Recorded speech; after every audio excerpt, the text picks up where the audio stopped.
Hello everyone, সবাই কেমন আছেন? আপনাদের মাঝে আরেকটি নতুন রেসিপি নিয়ে চলে এসেছি। আজকে আপনাদেরকে তৈরি করে দেখাবো বাসায় কিভাবে পারফেক্ট পুডিং তৈরি করবেন। তো পুডিং তৈরি করতে এখানে আমরা দুধ নিয়ে নিয়েছি 1 কেজি। 1 কেজি দুধকে চাল দিয়ে 4 ভাগের 1 ভাগ করে নিয়েছি।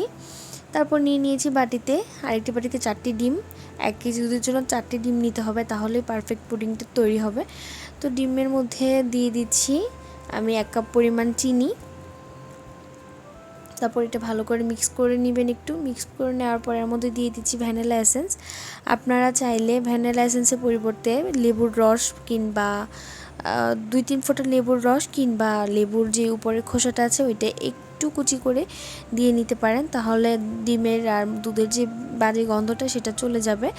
আর এই পর্যায়ে দুধের ফাটানো হয়ে গেলে দুধের মধ্যে ডিমের মিশ্রণটা ছেড়ে দিবেন। আর দুধটা কিন্তু অবশ্যই ঠান্ডা করে দিতে হবে, না হলে এটা মিশ্রণটা নষ্ট হয়ে যাবে। আমি দুধটা ঠান্ডা করেই নিয়েছিলাম, দেখতে পাচ্ছেন। তারপর এটা মিক্স করে হয়ে যাওয়ার পরে আমরা একটা ছাঁকনি দিয়ে ছেঁকে নেব, যেন এর মধ্যে কোনো গুঁড়া গুঁড়া কোনো কিছু ভাব না থাকে। অনেক সময় দুধের স্বর বসে যায় বা দুধের স্বর থাকে, তাহলে দুধের স্বর বা কোনো ধরনের গুটি গুটি থাকলে কিন্তু পুডিংটা সুন্দর আসবে না, দেখতে ভালো লাগবে না। দেখতে পাচ্ছেন আমি ছেঁকে নিয়েছি। এ পর্যায়ে রেখে দিব। এখন আমরা ক্যারামেল তৈরি করে নিব। একটা প্যানে 2 টেবিল চামচ চিনি দিয়ে দিচ্ছি। তারপর দিয়ে দিব হালকা সামান্য পরিমাণে একটু পানি। এই পানি দিয়ে জাল করতে করতে, বেশি পানি দিবেন না, তাহলে ক্যারামেলটা হতে দেরি হবে। তো সামান্য একটু পানি দিয়েছি। যখন মনে হবে যে একটু লাল লাল হয়ে এসেছে, তখন চুলার আঁচটা বন্ধ করে দিবেন, কারণ চুলার আঁচ বন্ধ করার পরে কতক্ষণ রান্না হয় এটার মধ্যে কালারটা আরও একটু ডার্ক হয়ে যায়। সেই জন্য বেশিক্ষণ ধরে বেশি কালার করতে গেলে কিন্তু ক্যারামেলটা পুড়ে যাবে, পুড়ে গেলে টেস্টটা ভালো আসবে না, তিতা তিতা লাগতে পারে। তারপর আমি এখানে একটা টিফিন কেরিয়ে নিয়েছি। টিফিনকে আপনারা চাইলে যে কোনো ধরনের কাচের বাটিতেও নিতে পারেন। তো এখানে ক্যারামেলটা যখন বসে যাবে, তারপর আপনার যে মিশ্রণটা ছেঁকে রেখেছিলাম দুধ আর ডিমের, সেটি ঢেলে দিব।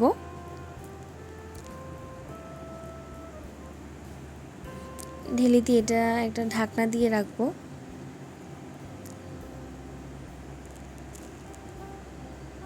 অবশ্যই ঢাকনা দিয়ে দিতে হবে, না হলে এটা সিদ্ধ হবে না।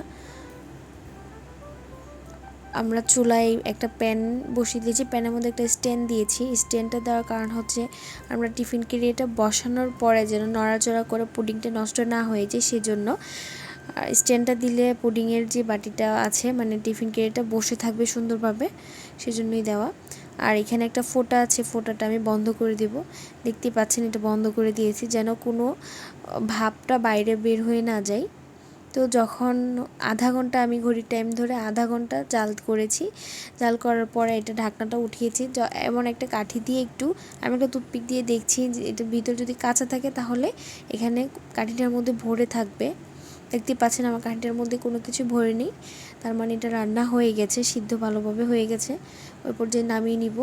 আর সাথে সাথে পুডিংটা আপনারা প্লেটে নিতে যাবেন না, যখন ঠান্ডা হবে ফ্রিজে রেখে বা নর্মাল তাপমাত্রায় রেখে যখন ঠান্ডা হবে তখন এইভাবে ছুরি দিয়ে 4-5টা একটু করে নিয়ে তারপর একটা প্লেটে নেবেন।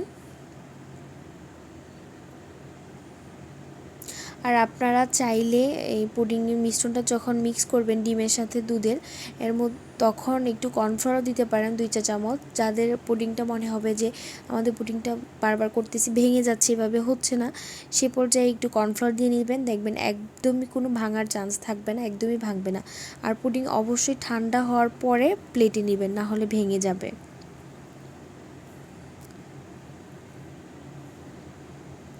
এই তো হয়ে গেছে আমাদের পুডিং, দেখতে পাচ্ছেন। সবাই বাসায় অবশ্যই ট্রাই করে দেখবেন, আশা করি অনেক ভালো লাগবে। তো ভিডিওটি যদি ভালো লাগে আপনারা আমার চ্যানেলটা সাবস্ক্রাইব করে রাখবেন আর আমাকে একটু সাপোর্ট করবেন। এমন নতুন নতুন ভিডিও পেতে আমার চ্যানেলটি অবশ্যই সাবস্ক্রাইব করে রাখবেন।